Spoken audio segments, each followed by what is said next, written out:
All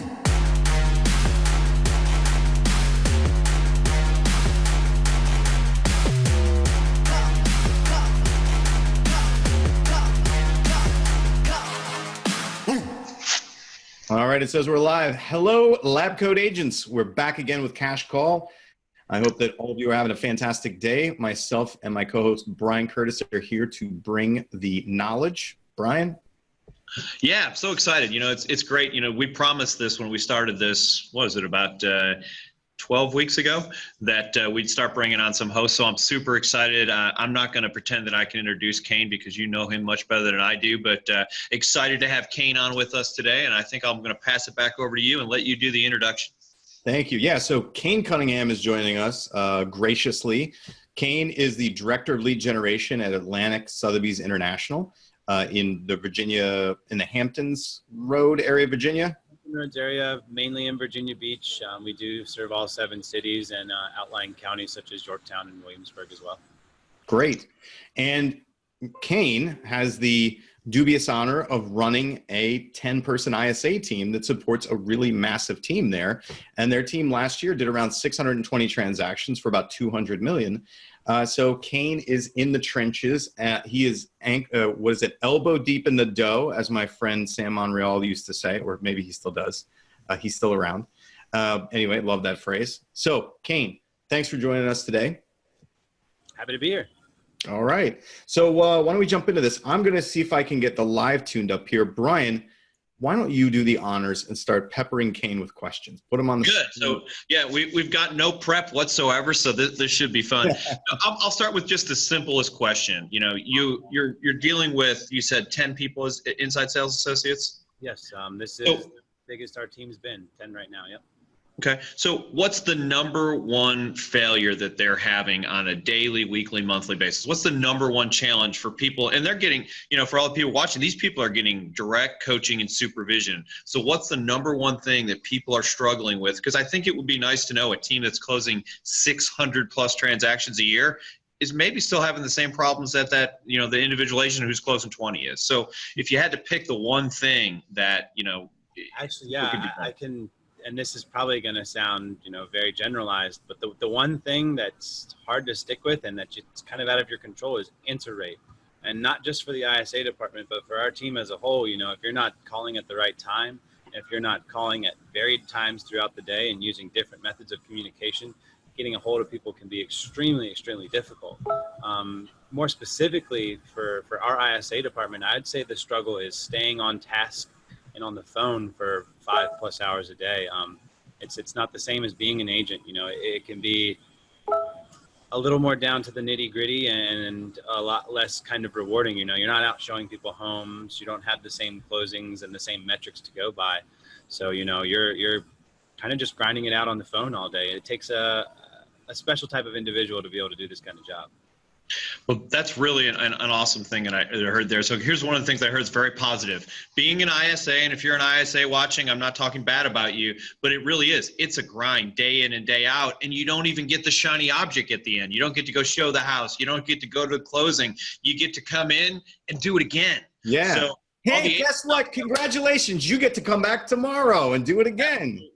So, you know, for all those agents who are thinking, oh my God, I don't want to make more phone calls, at least you get a break. You know, it's not the only thing that you have to do. So I really love that. But I'm going to piggyback your question. You said that it's hard to get a hold of people. And I get that. You know, I was telling somebody probably a couple months ago, I miss the days when we had one phone in the house. And I know that you guys may not even be old enough for this, but there was one phone on the house, and it was on a big cord. And when that thing rang, we all ran to figure out who could pick it up first. It was exciting. The phone rang.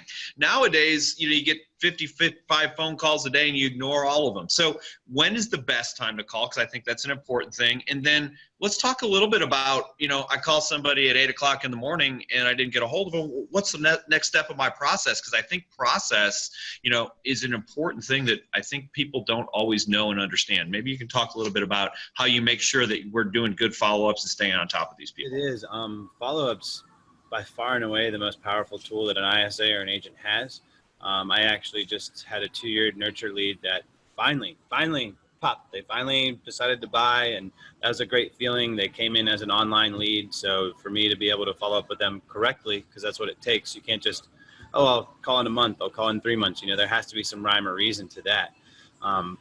That was a very rewarding feeling. So follow-up's always key.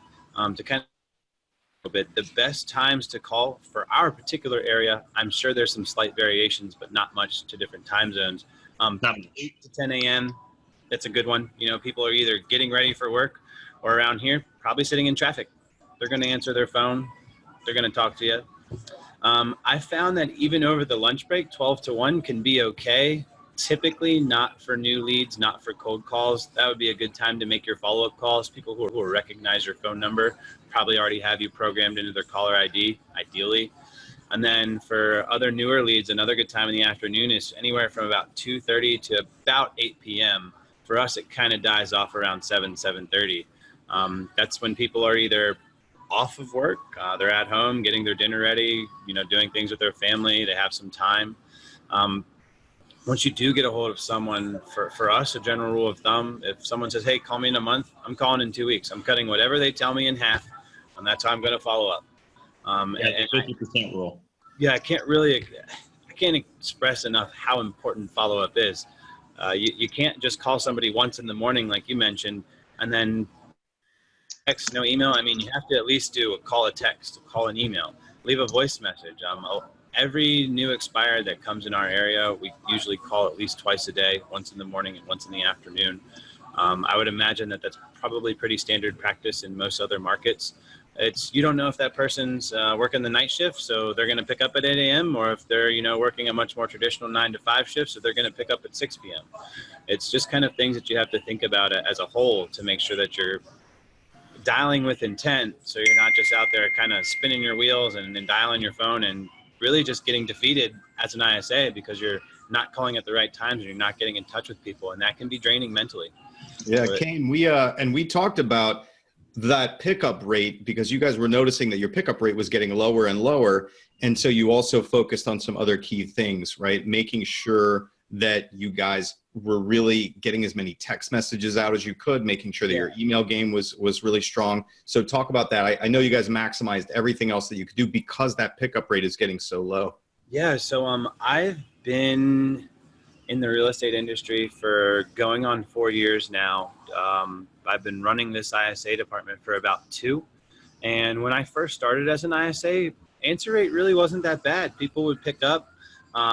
Also, you know, 4 years ago, the Robo calling thing wasn't as big of an issue.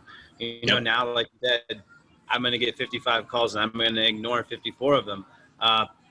37 of those are going to be numbers that look just like my number that are not a person. So I think that's really what's influenced the answer rate in our area. So what we've had to do is get our text game and our email game really, really strong, because that's rapidly becoming the primary method of communication that people prefer to use. People don't really want to talk to people anymore. I have people who, I'll call them, I'll get a text back. Hey, just text me, it's quicker. They have no interest in this, you know, human to human interaction, at least on a vocal level. So it's really, really making sure that you're doing some A/B testing with your text. For 1 week, you know, send a text. If you're getting a bad response, switch that up, send another text. Do that a couple times in a couple weeks in a row. Find out what your best templates are and what your best response is getting, and then go from there. For us, we have a team of about 10, so we share those templates and we share those ideas, and we can kind of A/B test a few different text responses and a few different email responses at once, just because we do have a department of 10. And then after that, it's really just making sure you're providing value in that email or text. If you do have marketing materials like a seller's guide or some YouTube lifestyle videos of properties or whatever it is that your team, you know, uses as marketing materials, don't ever send a text or an email without that attached. It's a chance for you to get some of your information and provide value to that lead. That if I'm just sending an email, hey, here's the price of such and such property on 1234 Main Street, and that's all I sent, you know, there's none of our very, very beautiful marketing brochures that we've made, none of our cinematography that our marketing department has made. You know, not everyone has a marketing department, but I'm sure that people still have these tools, these materials, such as a business card, get an electronic one and attach it to the email. Just make sure that you're not just sending a plain text or a plain email. That's one thing that's helped us out in our area. Good. Let me ask a couple other questions. So I love the strong text game. I think it is important, and I get frustrated by it personally. So the best way for me to screw up is trying to have a conversation over text. Everything gets lost in translation. But that being said, I have to be able to do this because you can only communicate with people the way they're willing to be communicated with, is probably what you're saying. So what about video text? Let me ask you that. Do you do any of that? We've just recently started employing that, and we're getting a pretty good response. The thing with video texting is you have to be careful if, let's say I'm sending you a video at 8 a.m. and my video is me walking through a dark parking lot at nighttime. Well, that's not really going to work because that's obviously not true. It's not that time of day. That was pre-recorded. So if you do something like that, make sure you have a couple different templates ready for different times of day, and those need to be changed seasonally. So I guess here's my question for that, maybe be more specific. So if I'm trying to reach Cain, am I doing a general text that I set up and say, hey, Cain, this is Brian Curtis Realty Group, just following up to see if you're interested in that house of 1-2, one of the houses you looked at? That would be a general text. And to your point, I can do that at a time that seems logical, or those will be an evergreen text that you can constantly use, or are you doing this? Hey, Cain, this is Brian. Are you making them personal, or are you actually using those ones that you can send out over and over and over again? Or both? A combination of both. If it's a lead that I don't have much contact with, or maybe the first time that I'm reaching out to this lead, I'll use one of those general texts that we have. I do try to make our templates as personal as possible. If you ever use Boomtown, they make it very easy to input time of day, the agent's name, the client's name, the lead's name. All that can kind of make it a little more personable.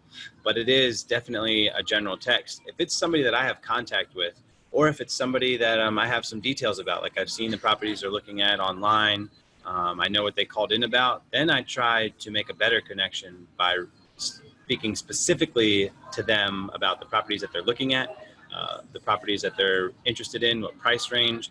Anytime that you can go a little deeper and get away from kind of the general generic text and emails, you'll make a better connection, and those people will feel like you're actually paying attention to them, like their time matters, like they matter. That's going to be a better route. Just depends on what level of communication you've already had with that person. Yeah. One other thing I want to point out is, I know we're talking about texting, right? And the importance of doing that. I can tell you this, all the Robo dials that we currently get, I don't know if you guys get them, but I must get like all the time. 5, 10. Probably 5 during this call.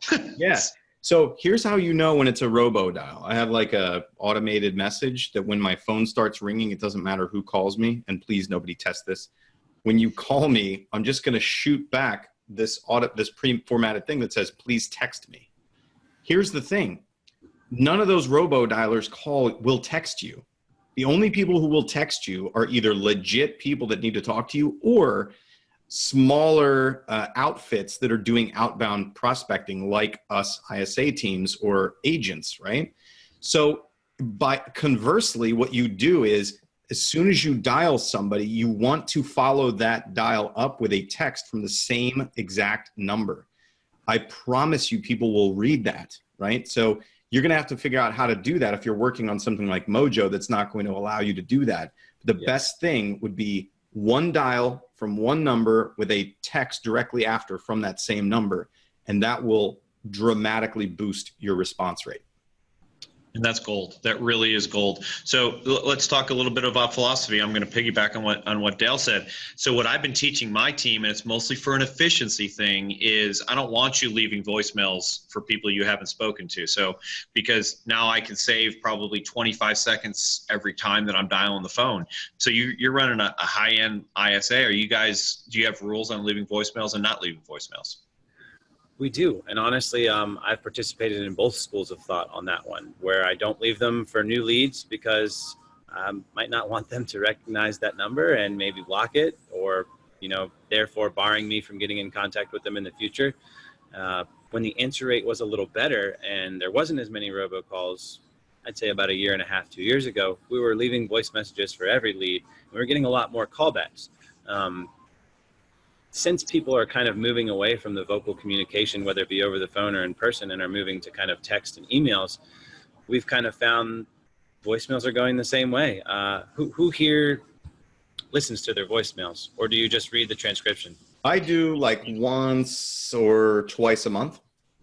Yeah, I listen to them when I realize that no one else can leave me one, because I have the last 30 that are in there. When somebody texts me and says your voicemail's full, that's when I listen to them. Exactly.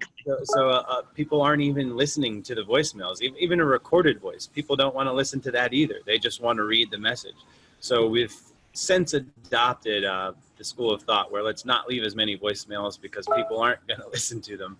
And we've started just doing what Dale said, call and a text from that same number.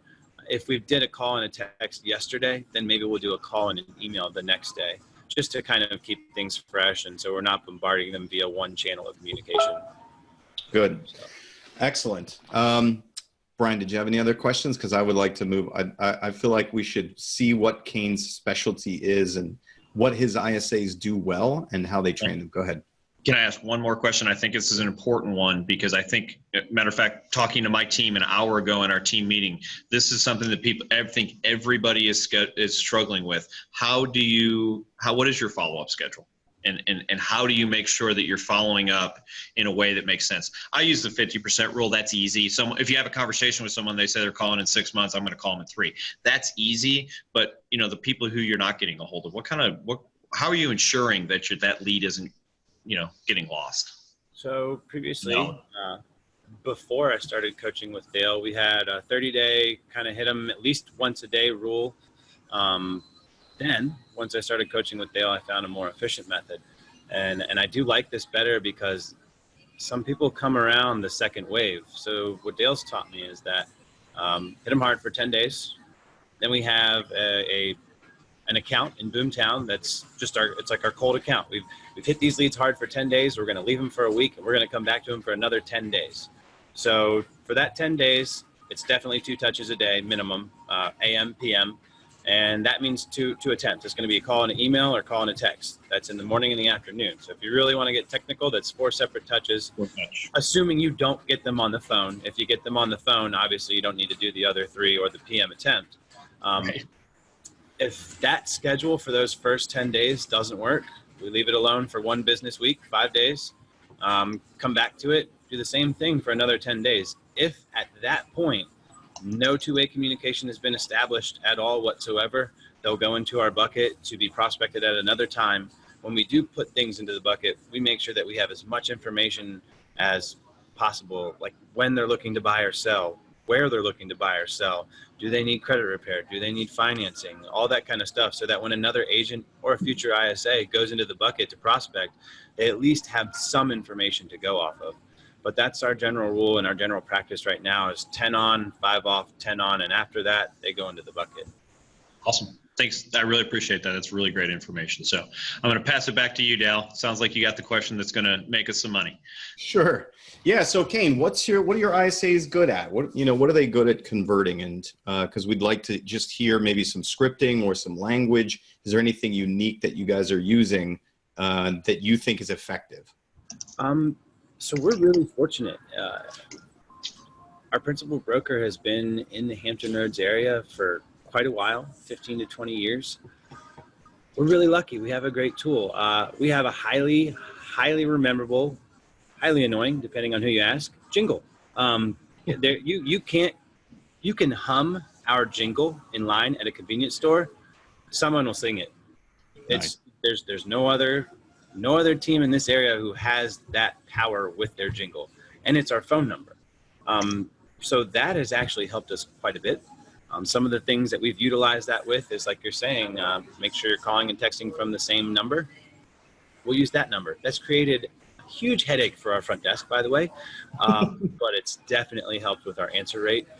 Then again, I think that's unique to us because there's other teams who are similar in size and close in production, but they don't have that same memorable phone number, and that's really helped us out a lot. So we definitely piggyback off that as much as we can. Another thing that my team does really well is we're highly organized. It's organized chaos, But if you're going to be an ISA and you're going to be on the phone for 5 hours a day, you need to make sure you know what you're doing each hour of that day, because it can rapidly get away from you. And then you look at your call times and your call numbers at lunchtime and you're like, oh crap, I don't have my numbers for today. I'm going to really need to pick this up. And we also keep those numbers and those call times displayed on an interactive monitor, so we know who's on the phone at what time, who's got this many inbound calls, who's got this many outbound calls, things like that. Another thing that we do very, very well is, with a group this large, we have a lot of mental capacity. We can role play with each other. We can role play with salespeople. We can role play with our buyer team and our listing team. And I can't really express how much that helps, because getting into different scenarios and be able to walk through them with someone who's not going to be a lay down, who's not going to give you that appointment, with someone who's going to give you like a tough, hard role play, that really, really helps. And since we have a company of about 70 employees, when it's all said and done, not all of those are agents. Some of us are ISAs, some of us are admin, but that's a lot of people to say, hey, I need a really tough role play partner. I need a different role play partner. That's helped immensely. Another thing that we do is we write our own scripts. We like to A/B test what works around here. Our principal broker and Dale have slightly different approaches. We like to do a lot of our own horn tooting, like, hey, we're number one and we're the best.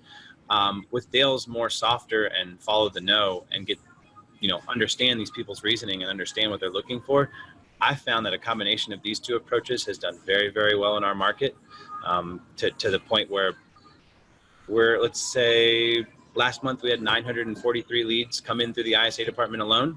That's not what's coming in company-wide. That's just what we're responsible for. We were able to set about 98 appointments and had a 55% conversion rate. 54 of them actually met. And again, our conversion rate for our agents getting those signed is even a little higher. So about 38 of those actually became listings. And that's just my 10-man team for our department. And that doesn't include the buyer side that you guys are working. Not even. That's not even the buy side yet. We're still nurturing and making the buy side of our ISA department. Typically, I started with sellers. I'm really good with expired. That's where I'm comfortable. I can definitely set a buyer if I need to. However, there are other people who have more expertise at that than I. So they're training my buyer ISAs, and it's been working out really, really well. Yeah. The thing that we have to worry about is different duty shifts. We have so many lead sources and so many incoming calls and boomtown leads and even text leads and stuff like that. You have to make sure that everyone is organized and knows that incoming leads take priority. Speed to lead is everything. We all know that. And that they're making sure that, hey, I'm on a dial session. Nope, not anymore. Hanging up and I'm getting this call that's coming in, or I'm answering this boomtown lead that just registered on our site. People want to feel like they're important. They want to feel like you care. They want to feel like they matter, as they should, because they do. So it can't really express how important it is to make sure that you're organized and you're getting to those leads, whatever source it's from, in about 5 minutes. That's great. But 5 minutes, is that, I've cut you off there. You said 5 minutes. So I've heard significantly less today. Are you guys feeling that 5 minutes isn't acceptable versus I've heard 1 minute? Typically, we're usually around the 1 to 3 minute mark. If something has gone on 5 minutes, it's not like I'm going to get upset about it, but that shouldn't be happening. The shorter you are, the better. Ideally, you want to get to somebody when their phone is still in their hand. Gotcha. If it's not, they've moved on to the next thought and they are doing something totally different than thinking about real estate. Absolutely. Squirrel. Yeah, exactly. Yes. Or another, one of your competitors has called them. That's even worse. At least a squirrel, they're not talking to somebody else. But yes, it's even worse if they're talking to me. That definitely happens, and it can be frustrating. But Yeah, I think one of the important things to share, Cain, would be the value propositions that you've worked on with your team, right? So being able to clearly articulate the value of the team or of your agents, right?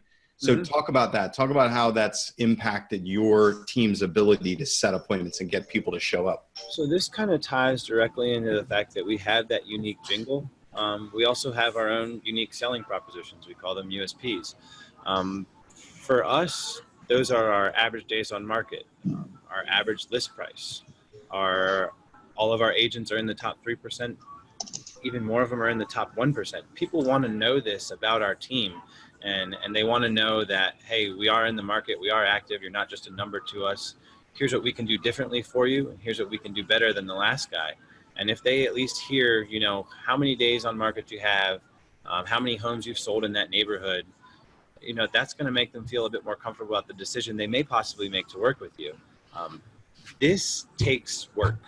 First off, you have to analyze your team and your stats and your numbers so that you can actually make your own USPs.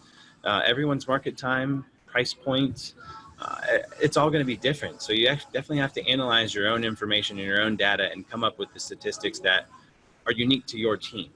Then the harder part is you have to get your ISAs and your agents to memorize that stuff so it can just be, you don't want someone saying, yeah, we were on the market for 40, 30, that doesn't look good. You immediately lose that position of expert, and all your expertise just goes right out the window, and that person doesn't feel like you know anything. So It's very, very important that you rehearse these really probably on a 2-time to 3-time a week basis. Yeah.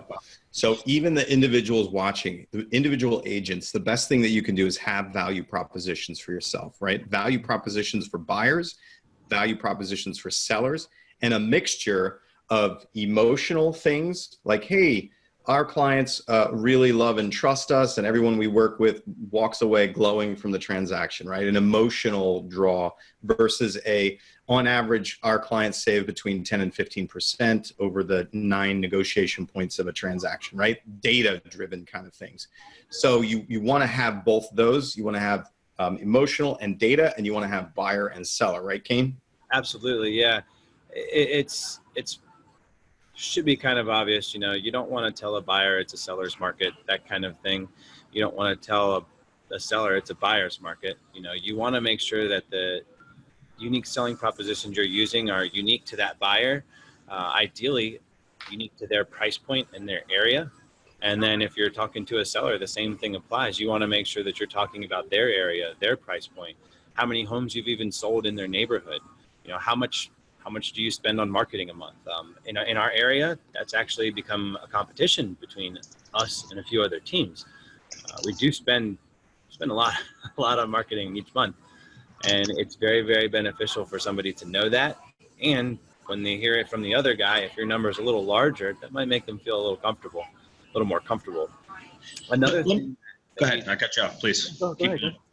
Well, I was just going to ask you, so for me, and it's not right or wrong, but it's semantics. So value proposition to me is something like what you're talking about. Like, we're the number 1 team in days on market. We're in the top 3%. We've sold more homes in this neighborhood. Are you using any, so I'll give you an example, one of my USPs, and if you don't want to share, I understand. But, one of my USPs is buy this house, I'll sell your house free. In other words, if you buy one of my listings, I'll actually sell your house for free. Feel free to use that if you want to. Do you have any out there? And if so, what are you doing and how are you using them? Because what we found is our USPs are actually helping us close. And I think the reason for that is, and maybe you'll have some insight on that too, is if I'm talking to 10 agents, and by the way, I really feel like the majority of people are talking somewhere between 5 and 10 agents until they actually sign some sort of documentation. How am I different, and how am I using that to be different to make you stop talking to the other 9 people that you're talking to? Yeah, no, that's a good point. So what we have, and I've never really looked at them this way, but they are unique selling propositions. We have several different programs, which I think is kind of what you're talking about. Yes. One of ours is, hey, you list with us, you'll get an offer within 72 hours. Okay, there you go. That might be from our investment team. It might be from, private citizen who's looking to purchase a home or sell a home. But either way, one way you're going to get, some sort of offer from someone within 72 hours.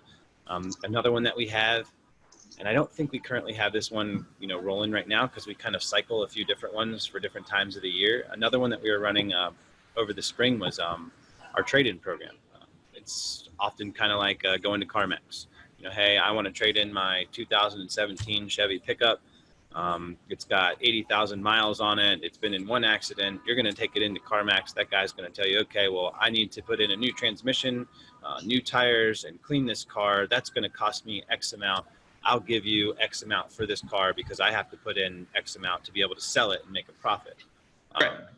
We had the same kind of thing actually with people's homes. Hey, if you want to trade in your home and look at something that's in our inventory and, put the value of that home to your new home, pay the difference. only a few people went for it and only a few people used it. The people that did were quite happy with it. Another one that we run, and a lot of the teams in the area have a similar version of this, 31-day buyback guarantee. I'm sure you're familiar with some sort of version in this. Mine's 63 or free. Same idea. 63 or free. I like that. Okay. So same exact thing. Hey, your house is going to be on the market for, a month. If it doesn't sell on day 31, we will buy it from you. Then again, there's stipulations and criteria and qualifications that people have to meet to use those programs. But that's another one that we use that people are very fond of. For us, being in I'd say 85% of our population here is military. There's Army bases, Navy bases, the Coast Guard's here. So we have a pretty active market in any time of the year. Obviously, spring and summer are a bit better, but there's people who are being ordered to move here and ordered to move out of here all year long. Mm-hmm. So that's helpful. Yeah, so we stay pretty active. A lot of our military clients like the 31-day buyback guarantee. What we found is that some of them, they don't want to rent. They don't want to have that loose end here in Virginia when they're moving all the way to California or Alaska or God knows where, the next naval base is. They don't want to take the chance that they're going to have to rent something and deal with it out of state or anything like that. And if their equity is such that it makes sense for them not to go the rental route, a lot of them do use that 31-day buyback guarantee. That was very popular with our military buyers. Awesome. Another thing that we do pretty well is list for rent and for sale at the same time because we have a very robust property management division. So, for our military clients, this is one that's very popular with them as well. Hey, Cain, I'm getting new orders the end of July. It's beginning of June now.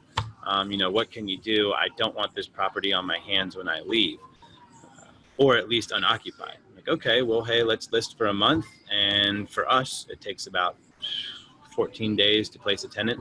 So, we would have them list for the month of June. And then if they're leaving in the middle of July, we'll get it rented by then for them. That's another one that's been pretty beneficial to us as far as procuring business and helping out our military clients. That's great, man. We did get a question. And so what I'm hearing, Cain, Brian, is take what you have and try to create USPs instead of just taking a generic one, right? And forgive me, Brian and Cain, when I say generic, sell it in a certain amount of time or I'll buy it or rebate kind of thing it's not new anymore, right? I think, that's been around for a while. yeah, Craig Proctor or somebody created that one way back in the day. But some of the ones that Cain is talking about would be unique to his market, unique to the demographic that they're serving. And so use the common ones that are out there, make unique ones. And then also what I'm talking about is every agent on the team should be able, outside of we'll buy your house in 30 days or you'll get an offer in 72 hours. Outside of that, I think that every agent on the team should be able to, one, discover what that lead wants, right? Do they want trust? Do they want comfort? Do they want security? Do they want knowledge? Do they want a deal? What do they want? And then be able to articulate somehow, some way that the team or that agent provides that value to that client, right? That I also call those value statements. So those things too, I think are super important for any team to have and any agent to have, to be able to say that, right? Other than just, hey, I'm nice, work with me. Yeah. And honestly, Dale, what you just said there, I want to say that 90% of agents are using some version of that. I'm going to give you really good service. Well, so is everybody else. I'm going to show up on time. Okay. So what people are using is what I call the minimum standards. They're trying to use them as value props. Yeah. So, anybody can open the door. I was teaching value propositions today in a coaching call, and the agent was like, hey, so we're really great at communication, and anytime you call us, we'll call you back. And I was like, dude, that's like, hey, I will email you back. I will text you back. That's not a value statement, dude. That's like that's a requirement. That's almost the, hey, everyone gets a trophy rule. Right. We get achiever medals. Yeah. We have a question here from Gustavo, my good friend here, Gustavo from Power ISA. He would like to know, yeah, hey, you know Gus too. How long does it take you to train new ISAs? That's funny. Dale, is this the same Gus that I called to see if I wanted to start coaching with you? That was my reference that you called to see if I was any good. What's up, Gus? Same guy? Appreciate your advice. It's a great decision. For me, that process has been exponentially shortened by Dale's hiring process and our in-depth training. What I mean is, so obviously Dale has a coaching service. It's great for ISAs. There's a tool called Conversion University. It's basically what you need to know about being an ISA from top to bottom, all in one nice tidy spot with some videos and some tests. It can really, really help bring you up to speed. I had all these things, but to have them streamlined and definitely polished in one spot has been very, very helpful. Thank you for the unsolicited promotional there, and the check is in the mail, by the way. Yeah, $10. All right, so you got training, you got a better hiring process, you got training. What do you guys do in-house? And altogether, how long does that take you, Cain? So from the time I hire an ISA, in 2 weeks' time, they are on the phone for that 5 hours a day, and they're up and running. I can't really stress enough that it's training, but even more so the hiring process, which is something that I struggled with in the past. You need to invest a lot of time into making good hires, because a bad hire can cost you payroll for, quite a few months. And it's 2019. You can't just can someone for any old reason. You have to give them a chance. You have to put them on a performance improvement plan. You have to make sure that they've had the tools and understand what's expected of them to do the job well. You have to Photoshop them into a compromising picture. That's you. That's quicker. That's another approach. You've been missing. You just have been going about it the wrong way. The thing with the hiring process is getting them on the phone and talking to them before they ever even come in for an interview. That's helped greatly. Honestly, it's also eliminated people right out of the gate. I've been like, oh no, that's happened. And then another thing is, it's like a trial dial session, kind of bring them in one Saturday, sit them down. Don't give them a whole bunch of time with the script, because you don't really want them to have a whole bunch of, you want them to be uncomfortable. You want them to be kind of off center. Give them 30, 45 minutes with that script. One of my ISAs will usually come in with me and help, train them for that 45 minutes. And then put them right on hand dials. I've done it with the dialer and with hand dials. I find with hand dials, I can gauge whether or not they stay on task a little better. Or if they're, pulling out their cell phone and looking at Facebook, and, the person next to them sitting there, dialing away, getting anyone that they can on the phone. And then this is something Dale helped me with. And actually, I'm glad that he did, because it's led me to one of my best ISAs. I don't know how Dale words this, but I'm sure he'll correct me here. Seeing if they hang up or give up on the phone, even if they don't know what to say next. If they give in and they cave, or if they plow through, even if they're just ignoring whatever question or objection that you're giving you, but if they still go ahead with it, that's somebody who's not going to quit. That's somebody who's not going to take no for an answer. That's somebody who's not afraid to make a few hundred phone calls a day to people that they don't know. That's only something you can test for. Yeah. Basically what I say is, hey, you're going to fail this exercise. You're going to fail this role play if you get off the phone if you let me off the phone before you ask all your questions. And then I proceed to object to them and try to get off the phone. Right? Awesome. Like really throw it at them. Like, listen, man, my kids are playing in the backyard. I got to go. Right? And if they can just bulldoze through that and keep going, they are the people I want to hire. Otherwise, if they're like, oh, I'm sorry, when should I call you? It's like, nope. Take it down the road, man. And Cain, I congratulate you for listening to Dale on that. I'm a real estate coach as well. I don't do specifically ISAs, but when I'm talking about hiring people, one of the things I'm doing is exactly what you're talking about. Give people 20 people to call, and if they're scared to death to call 20 people, they're not going to make it, because I'm expecting you're going to call 50 people an hour, and you're not willing to call 20 people. We're a prospecting based business. It doesn't work. And, I think agents all over the country, team leaders who are hiring people to do this, if you just simply let them call 15 or 20 people, you'll get a pretty good feel for whether or not you're wasting your time, energy, and money. So right. I love that idea. And, whether you're hiring an ISA or just an agent, do it. Make some phone calls, unless you're just not a phone call company, and well, that's a different story. So absolutely, the biggest dollar productive activity is picking up the phone. So Cain, let's condense this for our buddy Gus. All right, so Cain, you hire a new ISA, right? They start day one. How long, when he says, how long does it take to get your new ISA trained? I guess we should clarify, or we should understand what Gustavo means by trained. Let's just assume that they can passably get through a phone call without shitting the bed. How long does that take? That takes closer to a month. A month. Okay. To be quite honest, yeah. So they're still going to be breaking eggs, screwing things up, trying to make omelets for about a month.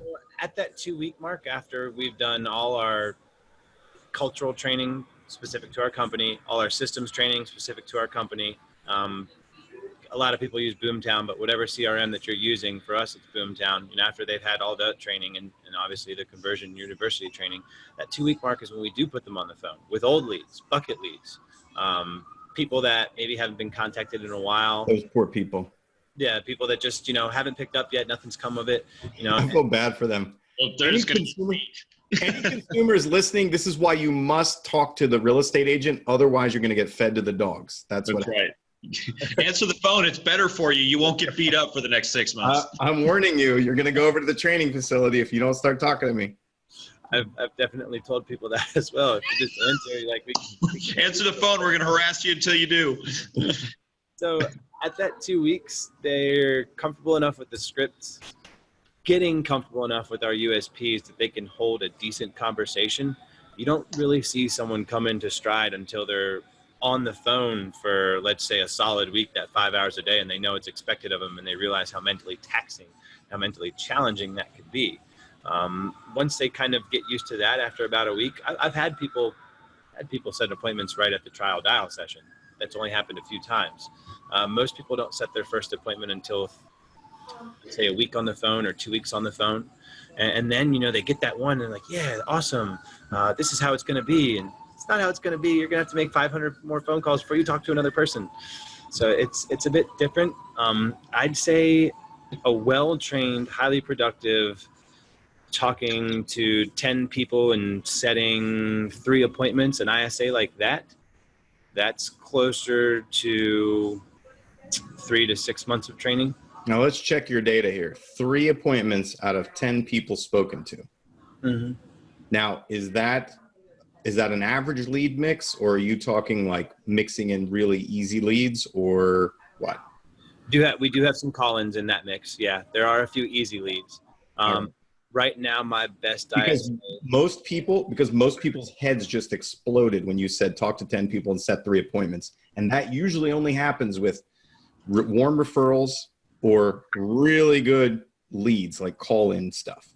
Some of those are call-ins. I would say my ISA is probably set, because we do have duty. We do have duty shifts where there's people calling in and people that are registering online and they want to talk to us. I'd say my ISAs probably have a mixture of about 20-80 to laydowns, the ones you're talking about, warm call-ins, those are easy, to about 80% most is prospected from either cold calling expired databases, old bucket leads. We do have a service where you can text in and we'll give you the value of your home. But a lot of those people don't want to talk at all. And when you call them, they clam up and they're like, hey, I just want the number. I don't want to talk at all. But that's where like I was saying earlier, the power of follow-up. I had a person who just like that 2 years later, because I followed up correctly, something did come of it. So they're not just useless leads, but they do take a little bit more skill and a little bit more correct follow-up. All right. I just wanted to clarify that because the vast majority of our listeners are not setting 3 appointments out of 10 conversations. No, I'd be honest with you. I'm pretty happy if we set 1 out of 10. Yeah. That's good numbers for me. Yeah. When I was cold prospecting cold stuff, expireds, FSBOs, withdrawns, website registration, stuff like that. I was like 1 in 10, 1 in 12, something like that on average. I have 2 ISAs who are 2 in 10 if you remove the call-ins. Wow, that's great, man. Should I keep those guys around? Yes. I'm well fed. No, you can't have them in. All right, great. So anything in close? We were way over. We're like 15 minutes over, Cain. I really appreciate all the time. Brian, anything else for Cain? What's my final Cain thought? I want to say thank you because, you shared so much valuable information here today. And I think we got so much, so I don't even want to bring anything else. I appreciate what you're doing. I love the fact that you guys have systems, and that's kind of my thought. And if you didn't learn, and we didn't go over a bunch of scripts, we didn't do it, but this is what I took away from this. And honestly, maybe it's because there's some holes in my business with this. Have a system. Follow up with a regular basis, do role play, have a system for training. So the reason that they can close 600 plus transactions a year, my guess is, and this is because they have a system for everything, and everything is a process. And you can have the best script in the world, you have the best agent in the world, but if they're not calling the right people, if they're not following up correctly, it doesn't matter. Have a system and a process, and that the rest of it, will kind of take care of itself. And I love that. You guys have done a great job. Brian, yeah, that's great.